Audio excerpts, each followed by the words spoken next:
Indica.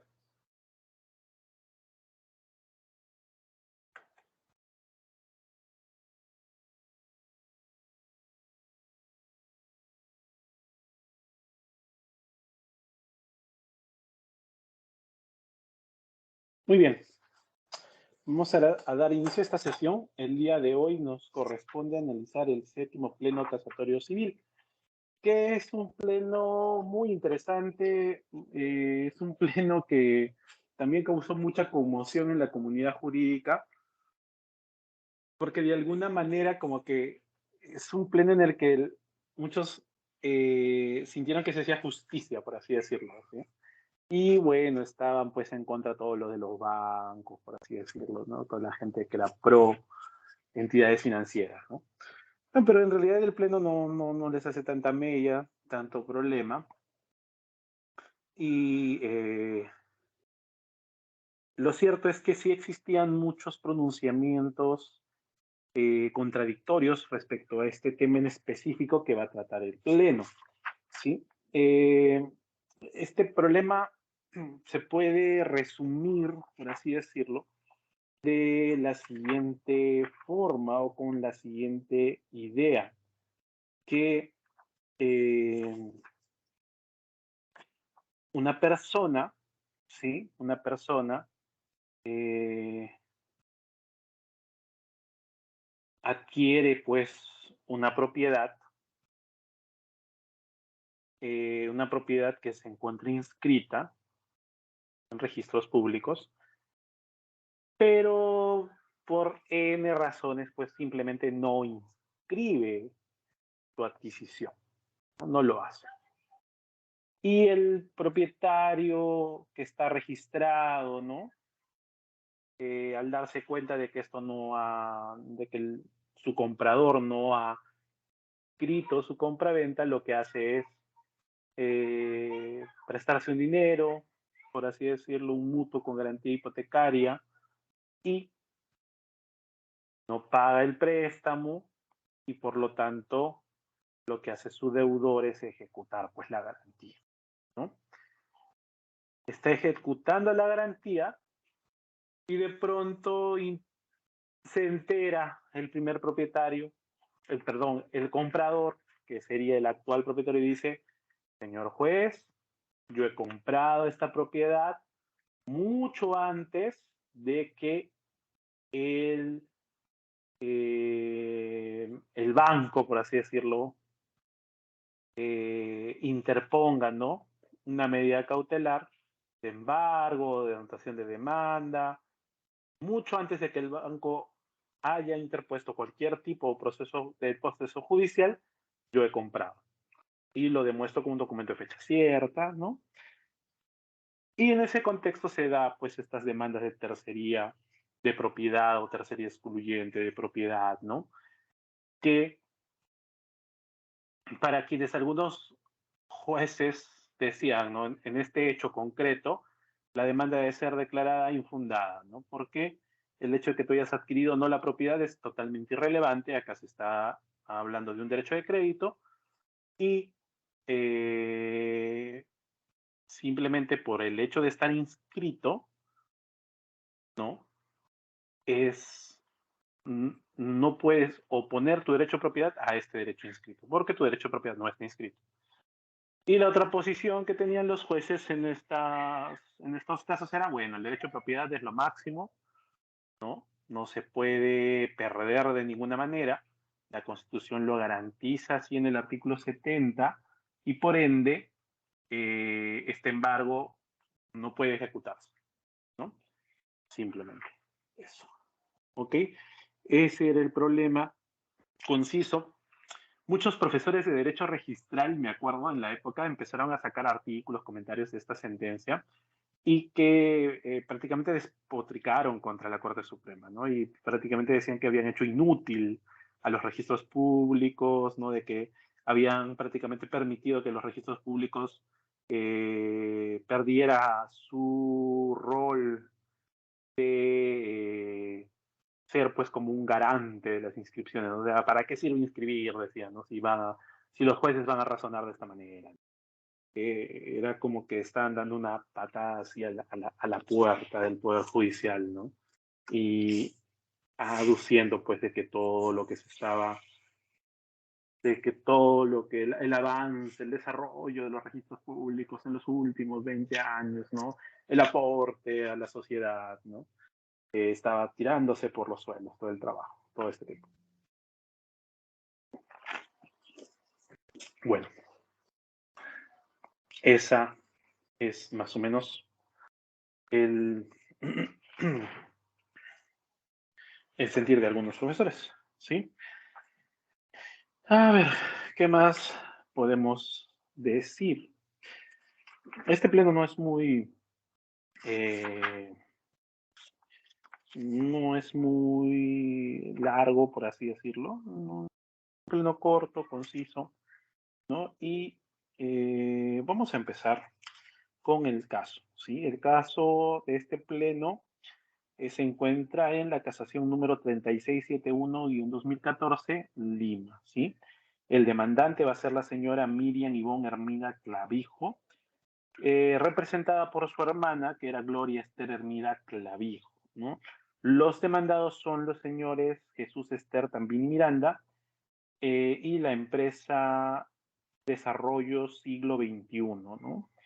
El proceso es un proceso el proceso sobre el cual recayó esta sentencia casatoria es el de materia de tercería de propiedad que se tramitaba en la vía del proceso abreviado, ¿sí? ¿Cómo empieza este proceso? Mediante la demanda presentada por Gloria Esther Hermida, Clavijo, interpone una demanda de tercería de propiedad contra Jesús Esther Tambini Miranda y Desarrollo Siglo XXI, ¿ok? Solicitando que se deje sin efecto, la medida cautelar ordenada sobre los bienes de su propiedad, ¿no? ¿Qué es lo que argumenta la parte demandante? Argumenta que el 26 de mayo del 2004 suscribió, ¿no? Suscribió con la demandada Desarrollo Siglo XXI una minuta de compra-venta por la que adquirió el departamento número 202 y el estacionamiento número 202 también, ¿no? De un edificio llamado Gran Mansión Monticello. Es una residencial, ¿no? En la manzana H, lote 6 y 8, ¿no? Del condominio residencial Isla Cerdeña, distrito de Lurín, provincia y departamento del Lima. Esta propiedad se encontraba debidamente inscrita en la partida número 121, 69, 166 y en la partida 121, 69, 170 respectivamente, porque tanto el departamento como el estacionamiento estaban inscritos, ¿sí? Todo ello en el registro de propiedad inmueble de Lima. ¿Qué más? Entonces, ¿cuándo compró la demanda del bien? Compró el 26 de mayo del 2004. ¿A quién le compró? Le compra los bienes a esta empresa inmobiliaria, ¿no? Un departamento y un estacionamiento. Muy bien. Esta persona alega que reside en Italia y que por esa razón, recuerden que solo firmó una minuta en 2004, ¿no? La compra-venta recién fue elevada a escritura pública el 12 de octubre del año 2011. 12 de octubre del año 2011 mediante una aclaración y ratificación de compra-venta en donde se insertó la minuta del año 2004, del 26 de mayo del año 2004, inscribiéndose el título de propiedad en el registro de propiedad inmueble el 3 de mayo del año 2012, ¿sí? Que afirma la demandante, afirma que con posterioridad, dice, a dicha venta, 12 de octubre de 2011, la codemandada Jesús Esther Tambini Miranda interpuso una demanda de indemnización en contra de Desarrollo Siglo XXI. Y en dicho proceso, por resolución número 2 de fecha 22 de diciembre de 2011, el primer juzgado civil de la Corte Superior de Justicia de Lima trabó un embargo sobre los bienes inmuebles materia de litis, ¿no? Consignando como propietario a Desarrollos del Siglo XXI, Sociedad Anónima Abierta, ¿no? Título presentado el 10 de febrero del año 2012. 10 de febrero del año 2012. Invoca como los fundamentos de su demanda los artículos 424, 533, 534 y 535 del Código Procesal Civil. Y bueno, la demanda es admitida a trámite, se corre traslado por el plazo de ley, ¿no? A los demandados y quienes, por ejemplo, la demandada, Jesús Esther Tambini Miranda, contesta señalando que la minuta de fecha 26 de mayo de 2004 no ha sido certificada por notario público, no es un documento de fecha cierta y que el embargo fue ejecutado con anterioridad a la inscripción de la compra-venta de la demandante, ¿no? Además, dice que mediante resolución obrante a fojas 153, bueno, contesta la demanda solamente la señora Jesús Esther Tambini Miranda, mientras que la empresa Desarrollo Siglo XXI, perdón, simplemente no contesta la demanda y por eso se le declara rebelde, ¿no? Entonces se sanea el proceso, se declara la relación jurídica válida y luego se fijan los puntos controvertidos, ¿no? Se califican los medios probatorios ofrecidos y se decreta el juzgamiento anticipado, dado que se trataba de medios probatorios documentales, nada más, ¿no? Solo medios probatorios documentales.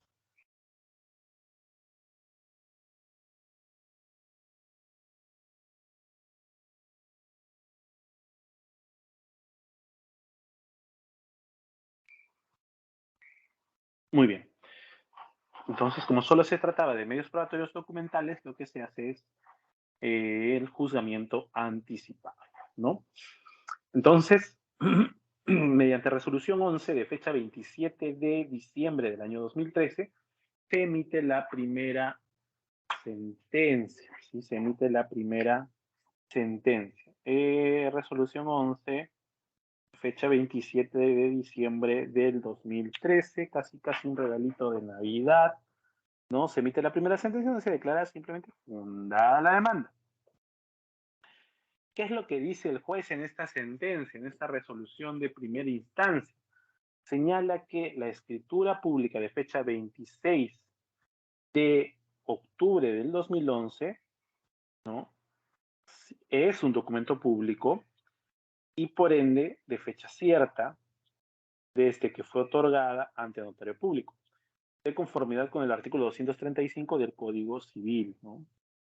Además, señala que de la copia literal de fojas 29, ¿no? Que están en el expediente, se advierte que por resolución número 2, de fecha 22 de diciembre de 2011, se ha ordenado inscribir un embargo en forma de inscripción hasta por la suma de $21,500 sobre el inmueble denominado Gran Mansión H6-8, ¿no? Unidad inmobiliaria número 4 de segundo piso y demás datos, ¿no?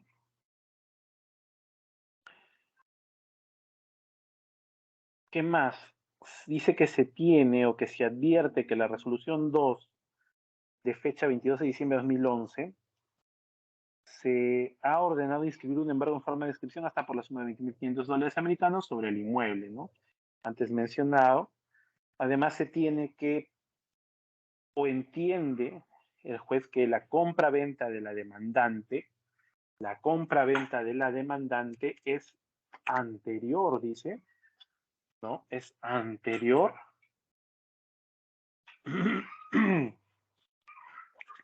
a la ejecución de la medida cautelar. Sí, eso es lo que dice el juez. Señala que la compra-venta de la demandante es de fecha cierta anterior a la ejecución de la medida cautelar. En tal virtud, resulta, dice, evidente que al momento de ejecutarse la medida cautelar, los inmuebles sublitis no eran propiedad de la deudora, demandante de desarrollo siglo XXI, sino de la demandante tercerista Miriam Ivonne Hermida Clavijo.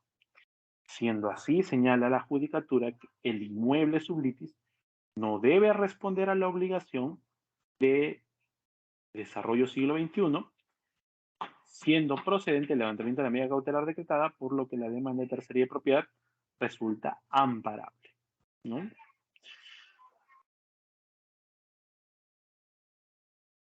La siguiente resolución de la sala civil, pues supongo que los demandados fueron quienes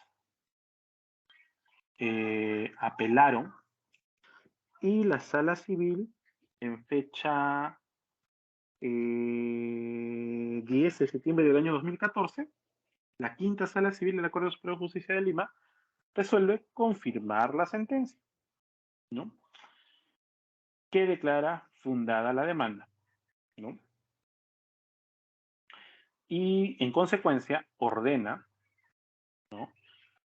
¿Qué ordena? El levantamiento de la medida cautelar de embargo en forma de inscripción hasta por los $20.500 americanos sobre los inmuebles antes descritos, que eran dos básicamente, un departamento y un estacionamiento.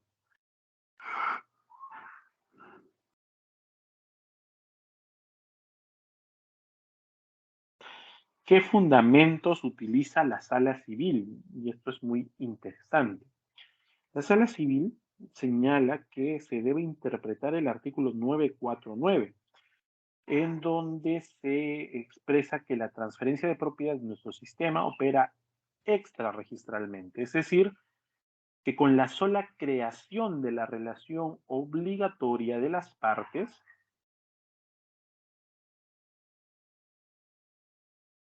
en el caso concreto sería desde la firma de la minuta de compra-venta de fecha 26 de mayo de 2004, respaldada, dice, con copias de las letras de cambio que acreditan el pago mensual, el impuesto predial pagado el 24 de agosto de 2005, el impuesto de alcabala pagado el 31 de agosto de 2005, acreditan no solo el acuerdo de voluntades respecto del bien que se enajenó y al precio,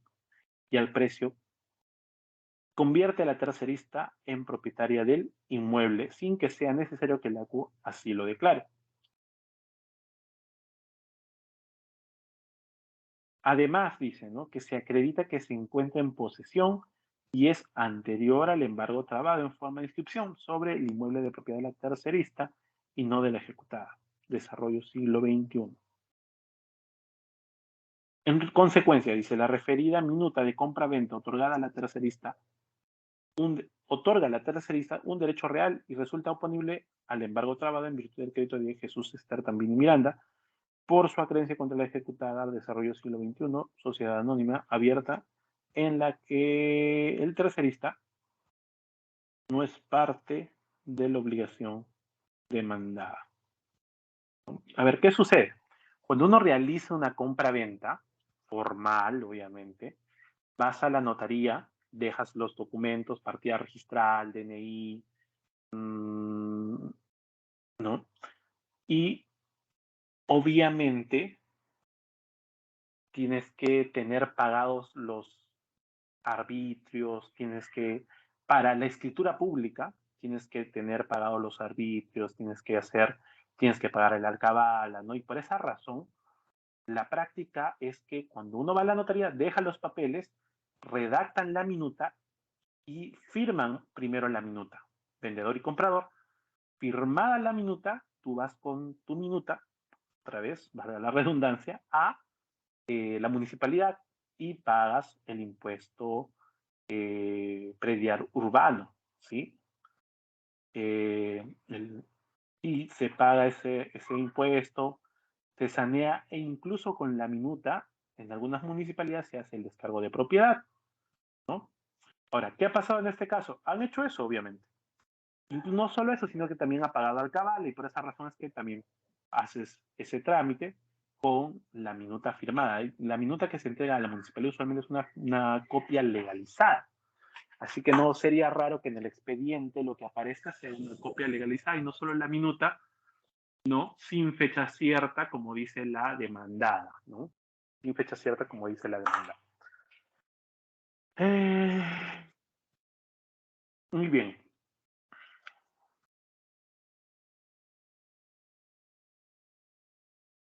¿Qué dice la sala civil en este caso? En el concreto, que el artículo 2016 del Código Civil, no es aplicable en el caso concreto, puesto que no resulta oponible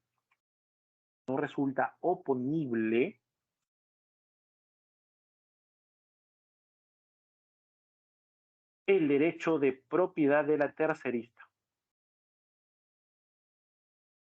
con el derecho de crédito. O sea, no se puede oponer, mejor dicho, el derecho de crédito contra el derecho de propiedad, ¿no? ¿Qué dice el artículo 2016? El artículo 2016 es ultra, archi, mega, hiper conocido y señala que la prioridad en el tiempo de la inscripción determina la preferencia de los derechos que otorga el registro. ¿Qué estaba diciendo la parte demandada? Un momentito.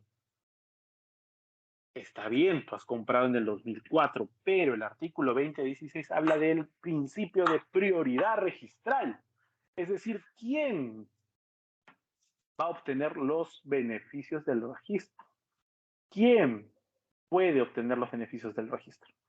En este caso concreto decía la parte demandada que era ella porque ella había logrado inscribir su derecho. ¿Qué derecho? ¿De propiedad? ¿De posesión? No. Un derecho personal porque era un derecho de crédito.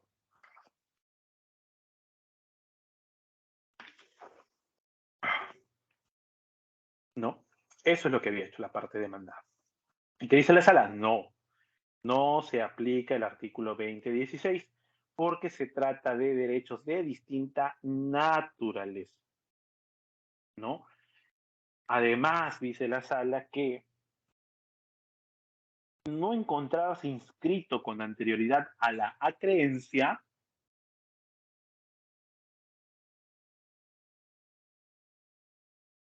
no significa nada. ¿Por qué? Porque nuestro Código Civil ha adoptado el sistema espiritualista francés, por el cual la sola voluntad de las partes contenida en el acto jurídico creador de la relación obligatoria resulta suficiente para producir un efecto traslativo de la propiedad. Voy a adelantar algo. Existen sistemas de propiedad, creo que ya lo hemos mencionado antes también en otras clases, ¿no? Sistemas de transferencia de la propiedad. Los más conocidos, porque hay más de dos, el sistema francés y el sistema alemán. El sistema francés es llamado espiritista, no, espiritualista, sistema espiritualista francés, y el sistema alemán es un sistema constitutivo de derechos, ¿sí? La diferencia radical es que el sistema espiritualista implica que desde el momento en que nace el acto jurídico, nace la obligación, y desde ese momento se da la transferencia de propiedad. Desde el acuerdo, como dirían algunos. En cambio, en el sistema alemán, que es el sistema constitutivo de derechos, tú no eres propietario desde que firmaste el contrato, tú no eres propietario desde que hiciste el acuerdo, tú eres propietario desde que registros públicos así lo diga. Firmé mi contrato, no soy propietario, entra a registros públicos, es calificado por una especie de registrador y él, cuando lo aprueba, entonces recién te van a emitir probablemente la calidad de propietario, porque así va a constar en los registros públicos. En cambio, en el Perú, eso no es un requisito. En el Perú, por eso señalan, y hay un cierto acuerdo mayoritario, ¿no? Casi unánime, diría yo, de que estamos pues en un sistema francés, no afrancesado por lo menos, donde es la voluntad la que crea, ¿no?, la relación jurídica, y al nacer la relación jurídica, nace la obligación y por lo tanto se da la transferencia de propiedad o el efecto traslativo de dominio. Muy bien. ¿Qué más dice la sala? La sala dice que se puede concluir que el contrato de compra-venta del inmueble sublitis otorgado a favor de la tercerista con fecha 26 de mayo del 2004, así como los demás documentos ya citados, que el pago de autoavalúo, supongo, el pago de la alcabala, ¿no? Sí tienen fecha cierta y se han emitido con anterioridad a la fecha en que se trabó la medida de embargo en forma de inscripción y por lo tanto, y como tal dice, resulta oponible. ¿Qué cosa resulta oponible? Voy a oponer, dice la sala, el derecho de propiedad al derecho de crédito. Al derecho de crédito. Bueno, entonces, si ese era el razonamiento de la sala, básicamente confirmando el razonamiento del juez de primera instancia, es la señora Esther Tambini Miranda quien interpone un recurso de casación en fecha 29 de octubre del año 2014 y tiene los siguientes fundamentos. ¿Sí? ¿Qué dice la señora en su casación? Que se han infringido los artículos 2012, 2013 y 2022. 2012, 2013 y 2022. ¿Qué dice el artículo 2012? El artículo 2012 dice, ¿no?, que se presume, sin admitirse prueba en contrario, que toda persona tiene conocimiento del contenido de las inscripciones. Se vulnera esta norma, señora. Si ella dice que es propietaria, pero el Código Civil dice, y esta es una presunción juris tantum, ¿no?, que todos conocemos las inscripciones. No, no es una presunción juris tantum, es una presunción juris juris. No admite prueba en contrario, ¿verdad? No, perdón. Es una presunción jure et de jure, porque no admite prueba en contrario, y se presume simplemente que todos conocemos todo lo que está inscrito, ¿sí? Dice también que no se ha aplicado el artículo 2013. ¿Qué dice el artículo 2013? 2013, ¿qué dice? El contenido del asiento registral se presume, ¿cómo se presume? Se presume cierto y produce todos sus efectos mientras no se rectifique por las instancias registrales o se declare su invalidez por el órgano judicial o arbitral mediante resolución o laudo final. El asiento registral debe ser cancelado en sede administrativa cuando se acredita la suplantación de identidad o falsedad documentaria y los supuestos así establecidos con arreglo de las disposiciones vigentes. La inscripción dice que no convalida los actos que sean nulos o anulables con arreglo a las disposiciones vigentes. Esas tres, bueno, y el 2022. ¿Qué decía el 2022? Ya lo hemos leído antes, creo, dice que para oponer derechos reales sobre inmuebles a quienes también tienen derechos reales sobre los mismos, es preciso que el derecho que se opone esté inscrito con anterioridad al de aquel a quien se opone. Si se trata de derechos de diferente naturaleza, se aplican las disposiciones del derecho común. Eso es lo que dice el artículo 2012 del Código Civil. ¿Sí? Entonces, ¿qué dice la demandada? Dice en su casación que hay tres normas que no se han tomado en cuenta, que se han inaplicado. La primera sería el 2012, que es la presunción de conocimiento de todo lo que está inscrito en registros públicos. Como les dije, es una presunción jure de jure porque no admite prueba en contrario. O sea, sí o sí se presume eso. El segundo artículo tiene que ver con el 2013 y el 2013 tiene que ver con la eficacia del contenido del asiento registral, que se presume cierto, que debe ser eficaz, básicamente. Y el artículo 2022, que no sé por qué lo pone, porque en realidad el artículo 2022 no le ayudaba, porque el artículo 2022 va a señalar de que cuando se oponen derechos reales, ¿no? Claro, el más antiguo gana, el más antiguo en inscripción es el que gana. Sin embargo, su abogado debe darse cuenta que había mucha jurisprudencia en ese momento que establecía una diferencia entre el derecho real y derecho personal, y que el crédito, por así decirlo, venía a ser un derecho personal, más no real. Por lo tanto, no se podía haber ejecutado mm, eh, no se podía haber ejecutado el embargo, ¿no? No se podía haber ejecutado el embargo porque el código habla de que cuando son de distinta naturaleza, ¿no? Se aplican normas de derecho común, ¿no? Entonces, sin embargo, la postura de la demandada en su casación era que su inscripción era anterior, era más antigua, era la única, por lo tanto debería primar frente a un derecho no inscrito. Muy bien, eso es lo que señala la parte demandada en su casación.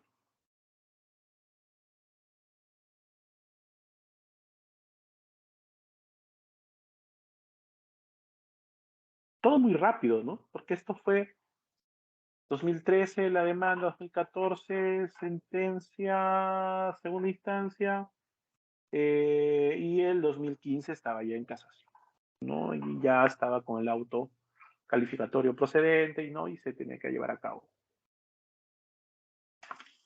la vista de la causa. Sí, bueno, esta es la historia de este proceso judicial. Esa es la historia de este proceso judicial. ¿Sí? Bueno, vamos a tomarnos un pequeño receso. ¿Sí?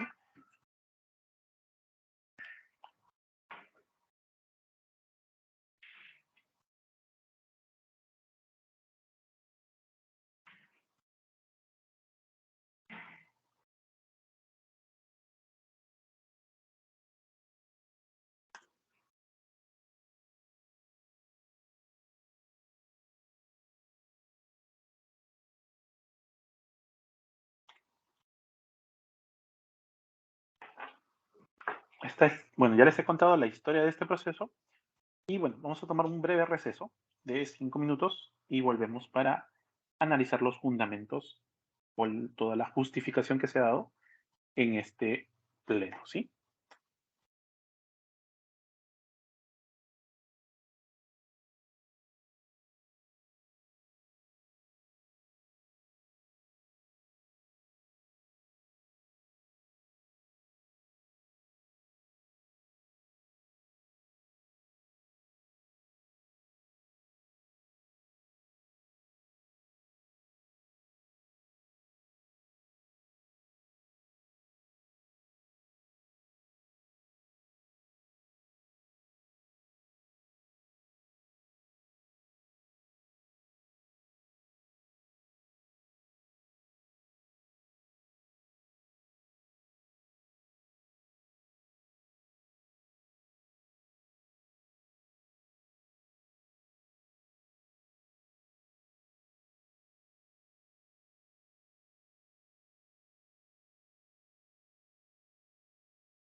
Muy bien.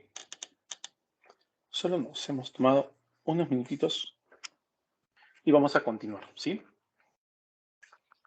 El pleno continúa, bueno, la sentencia casatoria continúa dando una especie de justificación a por qué han llamado un pleno casatorio civil, en este caso en concreto, citan una serie de resoluciones o de casaciones en las cuales no se da pues un matiz de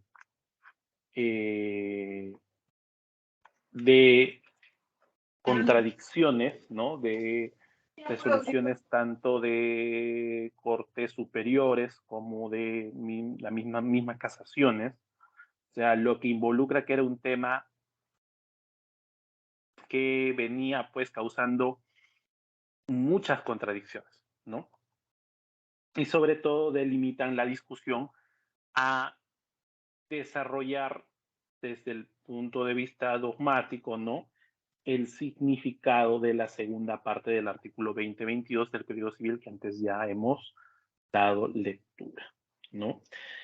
Luego, una tercera parte o el tercer punto de este pleno casatorio civil, justamente, perdón, el tercer punto de este séptimo pleno casatorio civil, procura establecer cuál tesis o cuál investigación jurídica, ¿no? El planteamiento del problema.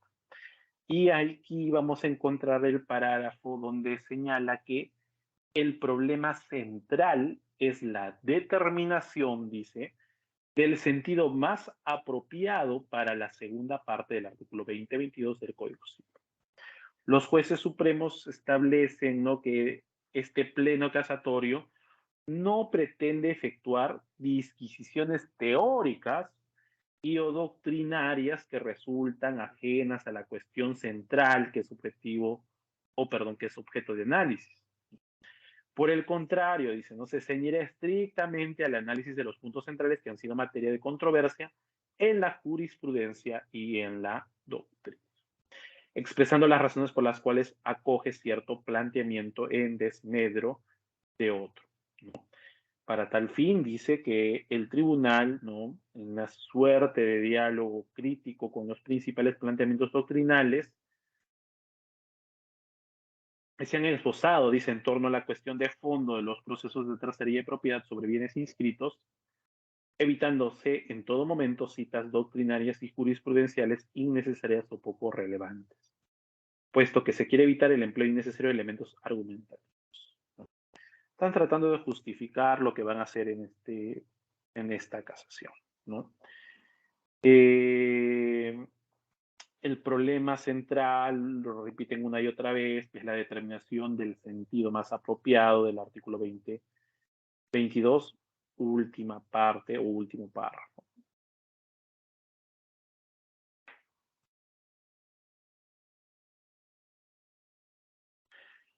¿Qué dice? También mencionan o citan que en el Pleno Jurisdiccional Nacional Civil del año 2012, los jueces superiores habían formulado el siguiente problema. Dice, el derecho de propiedad no inscrito, alegado en un proceso de tercería de propiedad, vence al derecho inscrito. ¿Qué dice la primera ponencia? El derecho de propiedad no inscrito, alegado en un proceso de tercería, vence al embargo inscrito, pues al tratarse de derechos de distinta naturaleza, real y personal, se aplican las disposiciones del derecho común que dan prioridad a los derechos reales. Segunda ponencia, el derecho de propiedad no inscrito no es oponible al embargo inscrito y deben prevalecer los principios registrales de buena fe y prioridad en el tiempo, toda vez que cuando se inscribe o se inscribió, mejor dicho, el embargo, no aparecía inscrito el título del tercerista. Y de acuerdo al artículo 1135 del Código Civil, que constituye una norma de derecho común, el principio de prioridad en el tiempo determina la preferencia en el derecho, ¿no?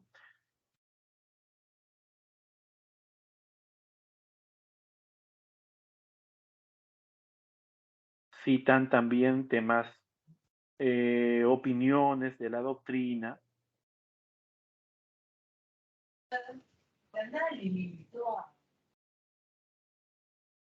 Hablan de que este es un problema respecto a lo que se entiende de oponibilidad, ¿no? Señalan que existe una cierta doctrina que donde defienden, ¿no?, una postura de la propiedad no inscrita,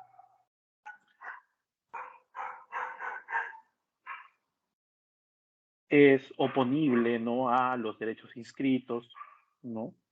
Entonces, su forma de protección, ¿no?, de los derechos adquiridos no inscritos van a depender de si el Código Civil establecen o no como requisito para su protección, ¿no?, justamente esto último. Por ejemplo, un contrato de arrendamiento, ¿no? Para que se respete el contrato de arrendamiento por el nuevo propietario, el Código Civil va a decir que tiene que estar inscrito el contrato de arrendamiento.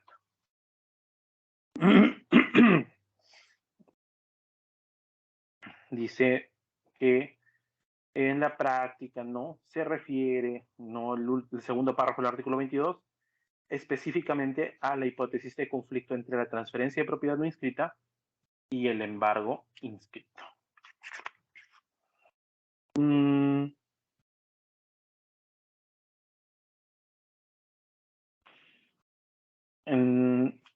el segundo punto que abordan, el segundo punto que abordan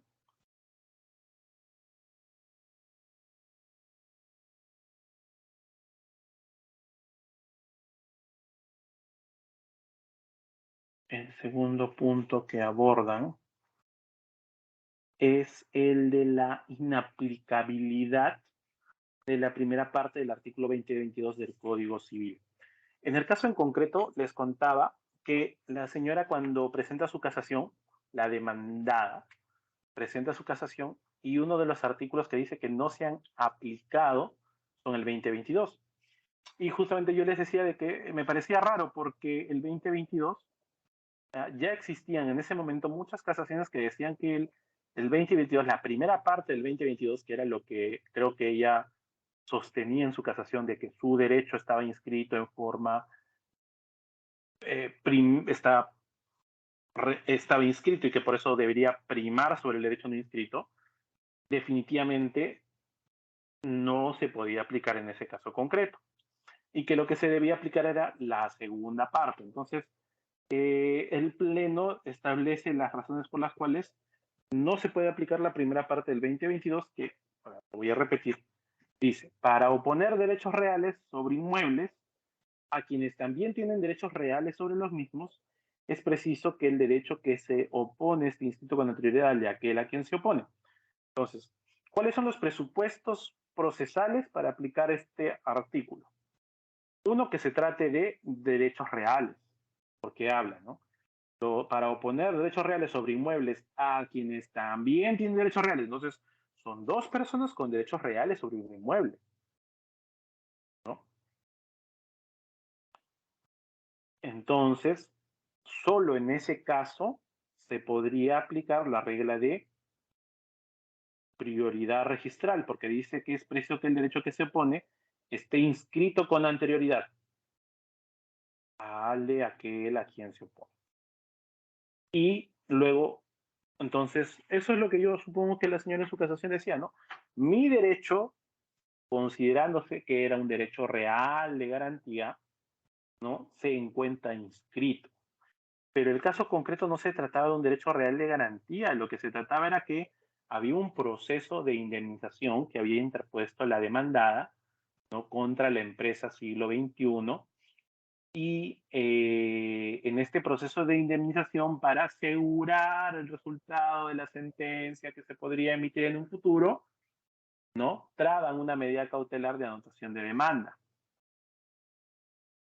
en los bienes que eran de propiedad de esta empresa. Entonces, ahí no hay ningún derecho real de garantía, por ejemplo, no hay nada.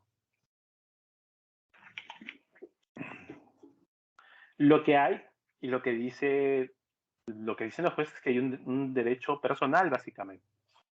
Y por eso es que no se puede aplicar el primer párrafo del artículo 22, porque otra vez, el presupuesto para la aplicación del primer párrafo del artículo 2022 es dos derechos reales. Oponerse de dos derechos reales, no uno. ¿Ok? Muy bien. En ese sentido, señala el razonamiento de la Corte, ¿no? Que no cabe equiparar el embargo al embargo, dice, con un derecho real. ¿Por qué? Porque la naturaleza del derecho real del embargo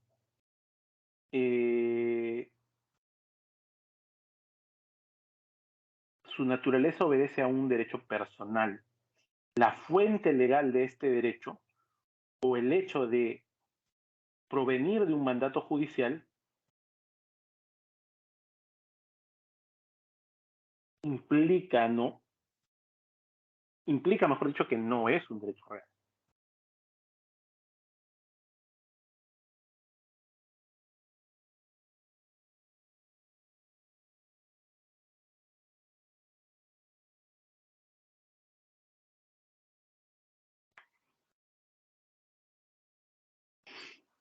Mm,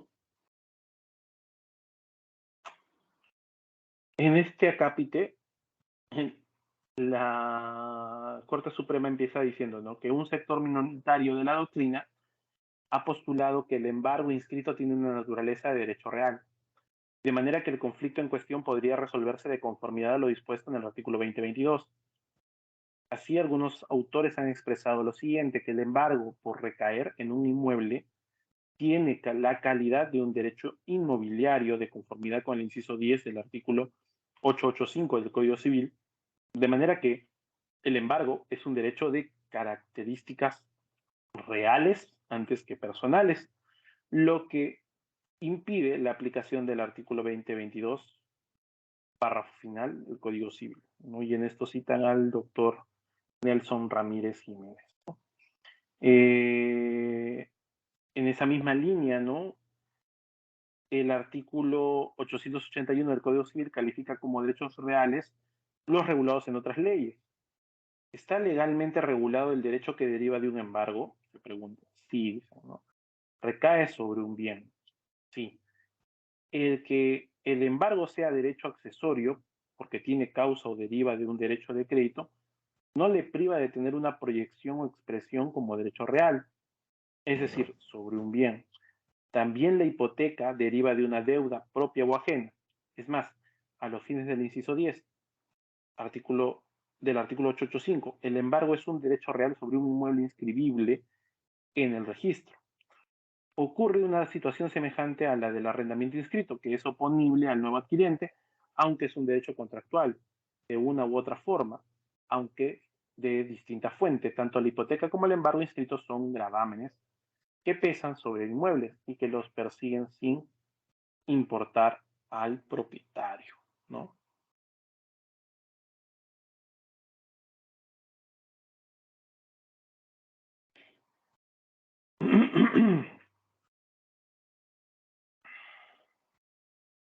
¿Qué más podemos decir de este pleno, justo de este punto?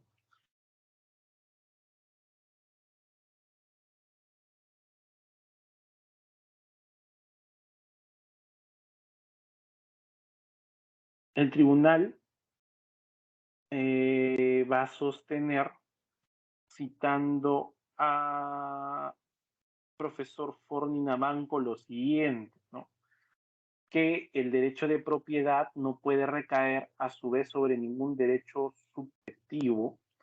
Dice que los derechos subjetivos y en general las situaciones jurídicas de ventaja a las que se referirán no tienen calidad de bienes, como lo puede tener un auto, un cuadro artístico, un predio, una marca o un invento, razón por la cual no pueden tampoco ser objeto de derechos de propiedad. Bueno, citando a Ford, señala, ¿no?, que de inmediato, dice, un lector avisado dirá que traiciono la definición de bien que estaría proporcionando el Código Civil. Pues no, en absoluto.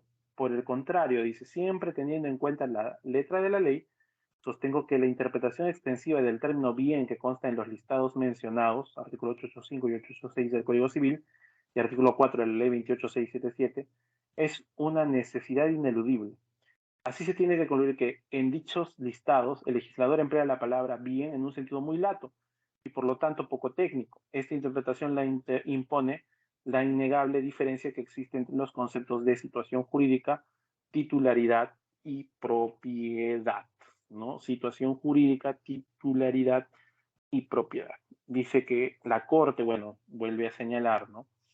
Estas consideraciones, ¿no?, se encuentran respaldadas en la doctrina europea que postula lo siguiente: objeto de los derechos no pueden ser otros derechos, que sería errado calificar como bienes. En efecto, desde hace algún tiempo la doctrina ha venido rechazando la categoría de los derechos sobre derechos, cuya inconsistencia denuncia observando que el objeto de un derecho no puede ser otro derecho, sino el bien que es objeto de esto.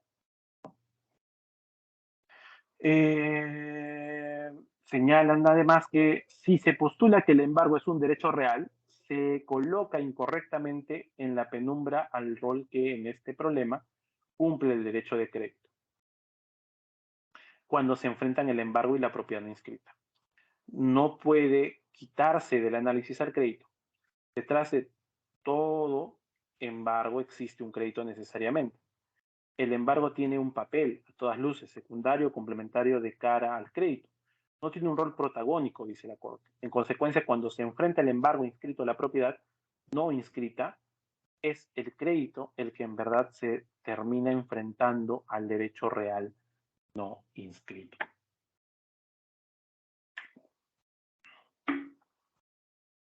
Entonces, ¿cuál es la conclusión? Que el crédito, el embargo, no es su naturaleza, su origen, su esencia, no tienen la calidad de derecho real, sino que es un derecho sobre otro derecho, ¿no? Porque sí es un derecho, pero es un derecho sobre otro derecho. Y los derechos sobre derechos no son aplicados a derechos reales, ¿no? Es un derecho de, es un derecho, por así decirlo, hasta secundario, ¿no? Porque alguien tiene que haber sido, el derecho de crédito te permite ejecutar el bien. Entonces, su naturaleza proviene de un derecho personal para un derecho personal.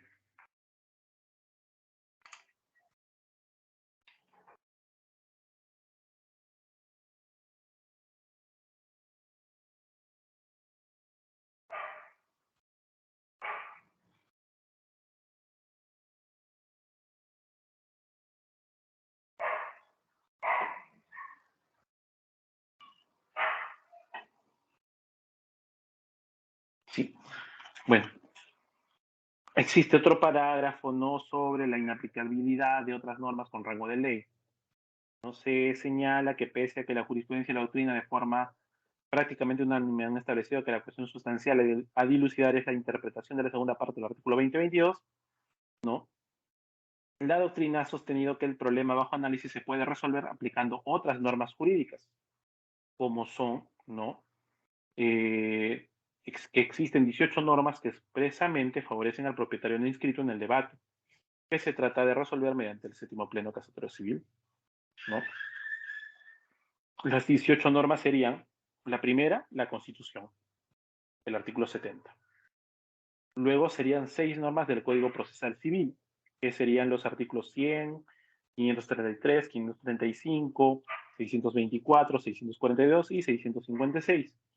Luego, una norma del texto único ordenado del Código Tributario, que sería el artículo 102, y una norma de la Ley del Procedimiento de Ejecución Coactiva, que sería el artículo 20.2, y una norma del Código de Procedimientos Penales, ¿no?, que serían el artículo 94, dos normas del Código de Procedimientos Penales, perdón, del Código de Procedimiento Penal, el artículo 302, 308, dos normas del Código de Justicia Militar, 335 y 351, dos normas del Código Civil, artículos 1584 y 2022, y una norma del Decreto Legislativo número 299, que sería el artículo 11, y una norma del Decreto Legislativo 1177, primera disposición complementaria y final.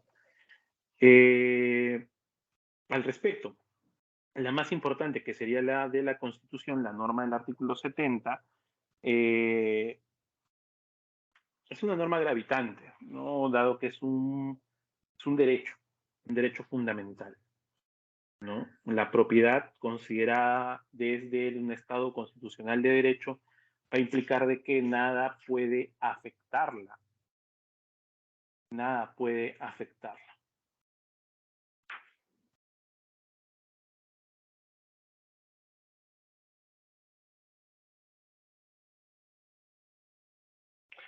Entonces, la Corte analiza cada una de estas normas que hemos citado, que he mencionado, y señala que de las 17 normas que se invocan para resolver el conflicto de derechos en materia de este pleno casatorio, resulta pertinente solo una, la que siempre ha sido considerada la única norma aplicable y pertinente para el caso que ahora nos ocupa. Esto es, la del artículo 2022 del Código Civil, segunda parte.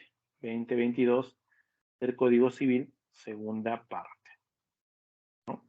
La misma que ha sido objeto de dispares interpretaciones en la doctrina y jurisprudencia, lo que precisamente ha justificado la convocatoria de este pleno casatorio civil, ¿no? Dice que no resultan aplicables en consecuencia las otras normas legales referidas, puesto que el radio de acción de esta es bastante limitada, regulando especiales conflictos de derechos, como ya se ha expresado.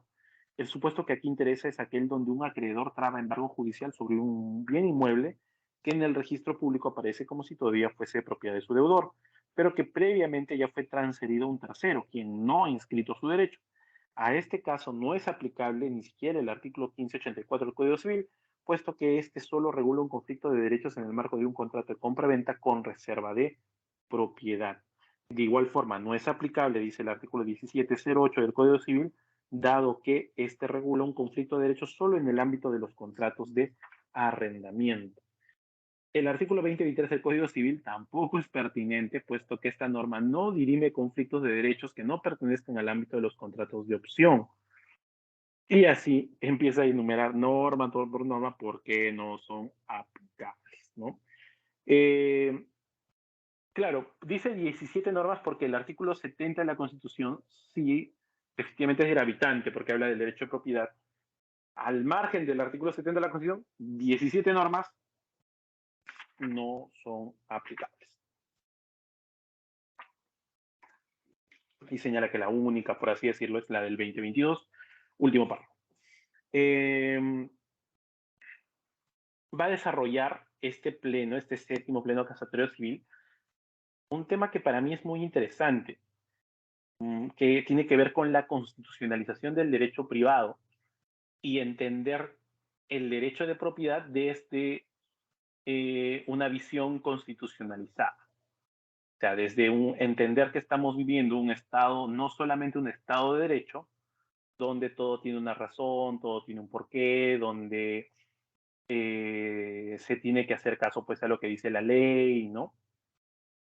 Sino donde el Estado constitucional es un pasito más arriba, donde la Constitución es una norma aplicable directamente, donde el Estado constitucional de derecho va a extrapolar, por así decirlo, todos esos principios, valores, ¿no? No solamente al radio constitucional, sino a todas las demás ramas del derecho, ¿no? Por eso es que se habla del fenómeno de la constitucionalización del derecho, ¿no? Donde el derecho de familia se ha constitucionalizado, el derecho penal se ha constitucionalizado, el derecho procesal penal se ha constitucionalizado, el derecho administrativo sea constitucionalizado, revisen la 27444, ¿no? Las causales de nulidad que aparecen allí, por ejemplo, son muy abiertas y entre ellas simplemente tienen que ser contrarias a cualquier norma de orden público o a la Constitución. ¿Se acabó? Y en general, ¿no? Todo, y esta visión que presenta este pleno, este séptimo pleno casatorio civil de la propiedad es muy interesante, porque parte del el rol que corresponde al artículo 70 de la Constitución y al artículo 21 de la Convención Americana,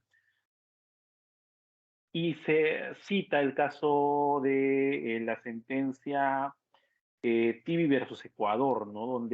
Donde en ese caso, uno de los casos más importantes en Latinoamérica, donde se desarrolla pues también el derecho de propiedad, ¿no?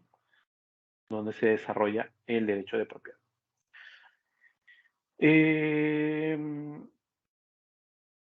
En un Estado constitucional de derecho, lo que señala la Constitución no solamente es un poema, no solamente son versos bonitos, sino que el Estado se obliga a cumplirlos, se obliga a materializar o concretizar esos derechos porque se entienden que tienen una doble naturaleza, una naturaleza objetiva y una naturaleza subjetiva, ¿no?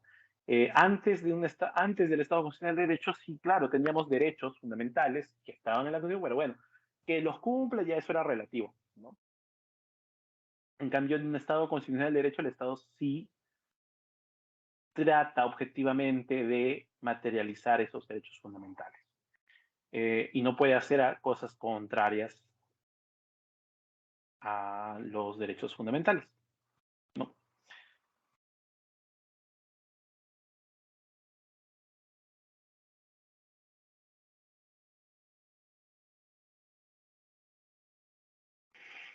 ¿Qué más podemos decir de este pleno casatorio civil? Eh,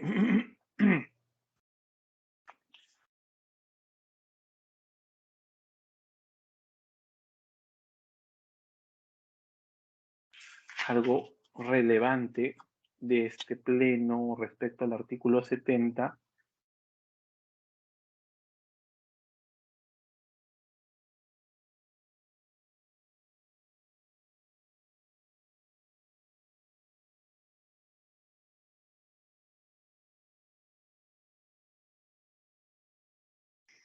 Mm, cuando cita a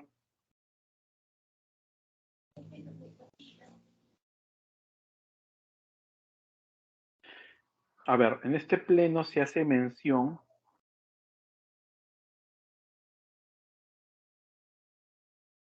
a ver, que se dice lo siguiente. Conforme al artículo 70 de la Constitución, la protección de la propiedad no se limita al dominio civil como derecho sobre bienes, sino que se extiende al total de los derechos patrimoniales que corresponden a una persona. La inviolabilidad de la propiedad constitucional es una pieza clave del régimen económico del mercado y este régimen requiere proteger todo el patrimonio de las personas, incluyendo el dominio civil, sus desmembraciones y, por supuesto, otros derechos como los de crédito y los embargos que lo garantizan. El sistema de libertades no funciona solo como la cautela de los predios, mucho menos solo como la atención a la vivienda, sino con la seguridad de que todo título patrimonial será amparado. En tal sentido, si se tratara de la disputa entre el propietario civil de un bien y el titular de un embargo sobre un bien, ambos son derechos constitucionales, ninguno es mejor que el otro, ¿no? Efectivamente, dice, el derecho de crédito se encuentra abarcado por el derecho de propiedad, entendido este en un sentido constitucional y de derecho humano. Este sentido de tal derecho ya ha sido destacado por la más acreditada doctrina europea a la luz de sus cartas constitucionales. Habla de las constituciones, ¿no? Va a citar algo del Código Civil alemán, ¿no? Va a citar la misma convención, ¿no? Y va a llegar a concluir que la regulación constitucional del derecho a propiedad va mucho más allá que la regulación del Código Civil, dado que asegura tanto la propiedad sobre cosas como sencillamente los derechos subjetivos, privados de carácter patrimonial, y las posiciones jurídico-públicas próximas a los derechos privados, contra una intromisión del Estado demoledora de la utilidad privada del derecho subjetivo en favor de su vinculación social. Entonces cita allí al caso de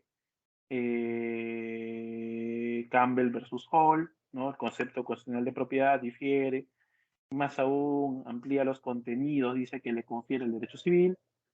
Básicamente, además, señala, ¿no?, que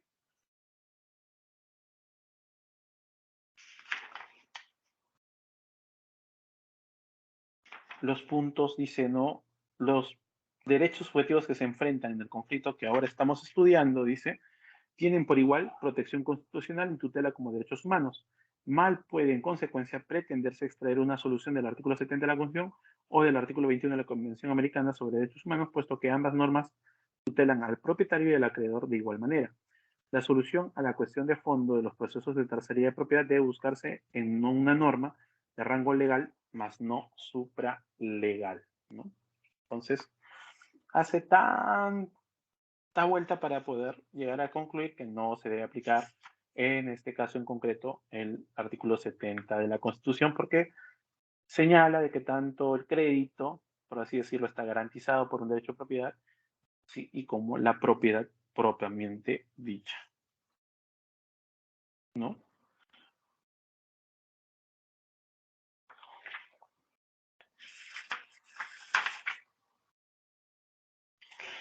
Luego sigue mencionando puntos en el que se encuentran, pues, posturas contradictorias, o mejor dicho, enfrentadas, ¿no?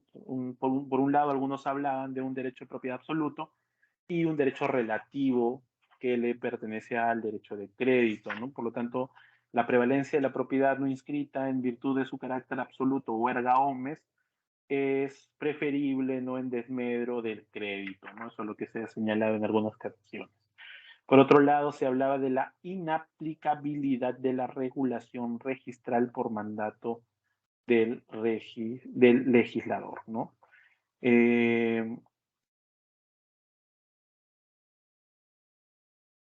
Se empiezan a citar sentencias, ¿no?, donde se señala que la regulación registral no era aplicable al caso concreto, ¿no?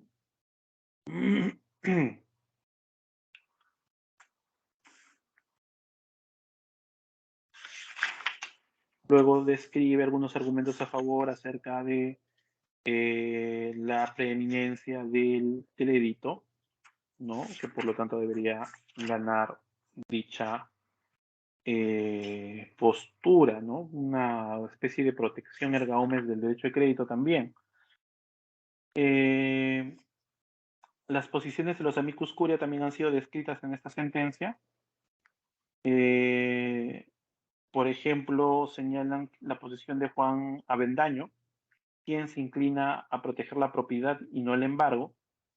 Se basa en que el artículo 2022 simplemente reenvía al derecho común y no al derecho registral, que es un derecho específico y especial, y que el derecho común implica la aplicación del artículo 949 del Código Civil, que establece que el derecho de propiedad inmueble se perfecciona con el consentimiento. Señala además que la Constitución protege la propiedad al declararla inviolable y el Estado está obligado a garantizarla. Por consiguiente, el propietario debe ser resguardado por mandato constitucional, ¿no? Esa era la posición del profesor Juan Luis Bendaño. El profesor Guillermo Loman Luca de Tena señala que es la protección debe ser al embargo inscrito, pues no existe ningún derecho fundamental que pueda ser absoluto, que el derecho de propiedad no puede ser reconocido si antes o no es conocido, ¿no? Y por lo tanto, en la medida que no es oponible erga omnes vía inscripción registral, no puede merecer esa protección. Eso es lo que señala el profesor Guillermo Lomanluca de Tena. Juan Monroy Galvez sostuvo que en el caso discutido no debiera ser objeto de un precedente vinculante, pues El artículo 2022, al clasificar los derechos en personales y reales, incurre en un anacronismo. Dice que esta clasificación era históricamente entendible, pero hoy no tiene ningún sentido y que se encuentra superada. La tercería no tiene por objeto titular con el derecho de propiedad a nadie, sino liberar a un bien afectado por una medida cautelar, finalidad que debe tenerse en cuenta simplemente, ¿no? Y que el sistema de transferencia de propiedad inmobiliaria regulada en el sistema civil es desconocido por las grandes mayorías. Por ello deben ser los jueces en casos concretos los que resuelvan atendiendo a las especiales connotaciones del caso particular, razón por la cual no debiera generarse un precedente con alcance general.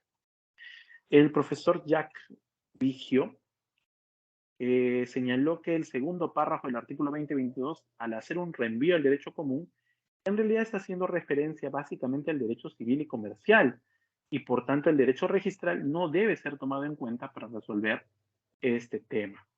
Entonces, el acreedor embargante no debe ser considerado tercero registral porque no lo es. El artículo 2014 dice que tercero es aquel que ha adquirido de quien es el dueño. Además, esa adquisición se basa en un acto voluntario.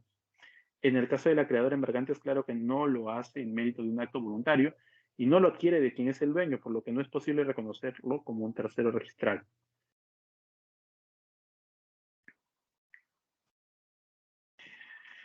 Walter Gutiérrez opinó que se debe proteger la propiedad, que la Constitución protege el derecho de propiedad como derecho fundamental y por ello exige al Estado que para afectar la propiedad, por ejemplo, vía expropiación, necesita promulgar una ley que lo autorice a hacerlo, lo que demuestra la importancia de su protección y que no se puede privar a nadie de su propiedad a menos que bueno, no se puede privar a nadie del derecho de propiedad mediante un simple acto procesal como es el embargo, ¿no? El derecho de propiedad no inscrito debe tener la misma protección que el derecho no inscrito, dice, ¿no? O sea, debe referirse a que el derecho de propiedad inscrito debe tener la misma protección que el derecho no inscrito, ¿no? Perdón, que el derecho de propiedad no inscrito debe tener la misma protección que el derecho inscrito. Sí, así de simple.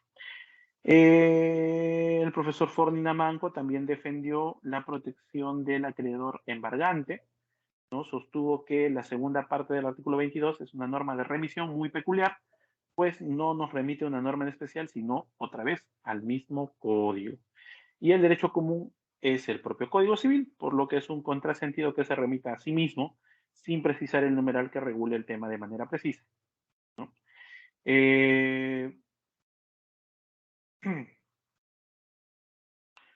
Dice algo cierto también Ford cuando señala que sea lo que decida la Corte, igual manera va a causar un perjuicio a alguien, ¿no? De igual manera. Bueno, esto es todo lo que describe el Pleno.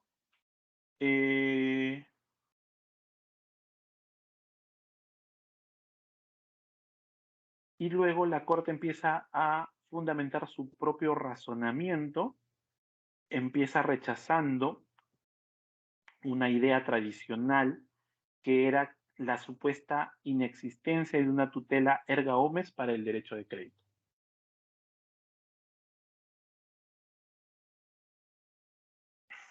Entonces, a partir de allí empieza a señalar que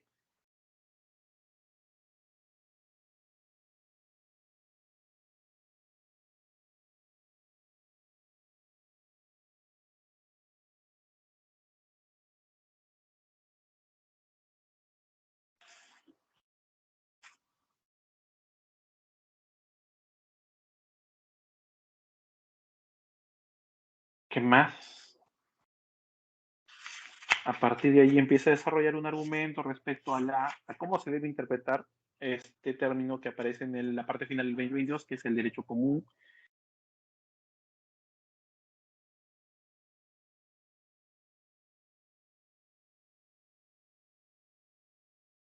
Y pretende hacer una interpretación sistemática. Dice, esta Corte considera que los términos derecho común pueden ser entendidos apropiadamente acudiendo a otras normas, pero no para aplicar la integración jurídica, sino la interpretación sistemática, cosa sustancialmente diferente, ¿no? Es decir, que van a hacer una interpretación sistemática. Señalan además que en el marco del conflicto de derechos que se presenta en los procesos de tercería de propiedad, la posición del acreedor embargante no puede ser amparada, puesto que la misma no encuentra otro sustento que no sea el registro público. Esto es la aplicación del principio de prioridad registral. Al prescindirse entonces del registro público como medio de solución del conflicto de derechos, corresponde adoptar el criterio ajeno a la prioridad registral, que hace primar el derecho subjetivo alegado por el tercerista, no pudiendo el acreedor embargante imponer su inscripción al no ser aplicables las reglas registrales, ¿no? Dice además la Corte, ¿no?, que la propiedad inmobiliaria no inscrita en nuestro país no es una propiedad oculta, clandestina, simplemente es propiedad, de conformidad con el sistema de transmisión de propiedad inmueble recogido en el artículo 949 del Código Civil, el cual solo exige el consentimiento de las partes contratantes, ¿no? Entonces, no existe propiedad clandestina, propiedad oculta, simplemente propiedad. Todas las formas de propiedad están en una sola descripción. Además, señalan que la falta de inscripción registral muchas veces no obedece a la negligencia de los propietarios, sino a un problema estructural del Estado, evidenciado en el complejo y oneroso acceso a la inscripción, que requiere muchas veces actos previos y burocráticos.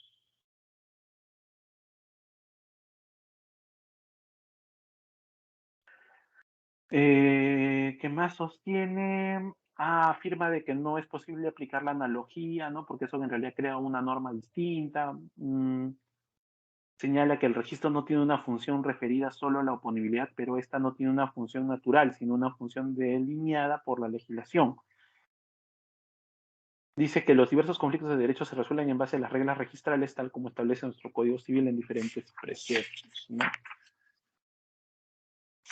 Y bueno, esos son sus argumentos básicamente para interpretar el artículo 2022, ¿no? De que nos decían, el artículo 2022, cuando dice normas de derecho común, se refiere al mismo Código Civil. La Corte ha dicho, sí es cierto, pero no para aplicar la analogía, sino para hacer una interpretación sistemática, ¿no?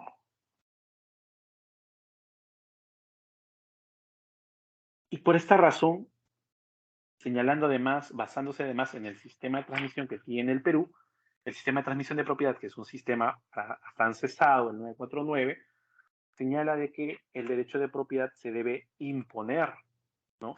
Siempre y cuando se verifique que existe tal. Y por esa razón, como regla en este precedente, es que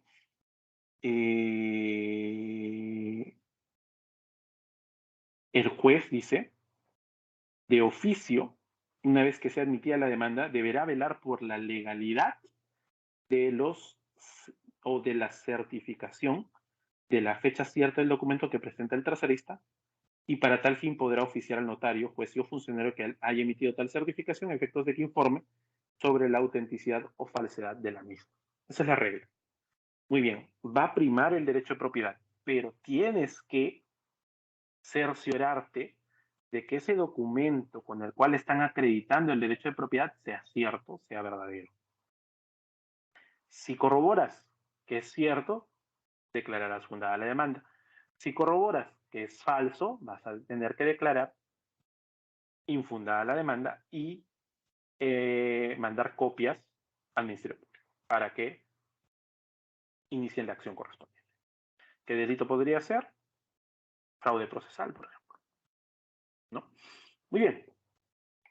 En eso básicamente se resume la regla establecida como precedente judicial, ¿no? Que dice que en los procesos de tercería de propiedad que involucren bienes inscritos, debe considerarse, de conformidad con lo dispuesto en la segunda parte del artículo 2022 del Código Civil, en concordancia con los artículos 949 y 1219, inciso 1 del mismo cuerpo legal, que el derecho de propiedad del tercerista es oponible al derecho del acreedor embargante, siempre que dicho derecho real quede acreditado mediante documento de fecha cierta, más antigua que la inscripción del embargo respectivo. Eso es lo que se ha determinado en este pleno casatorio civil. ¿Sí? Bueno, eso sería todo por hoy. Nos vemos en la siguiente sesión.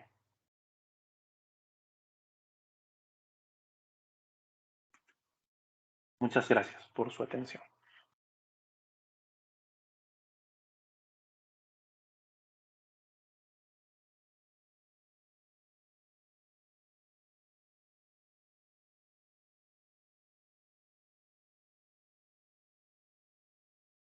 Muchas gracias, doctor.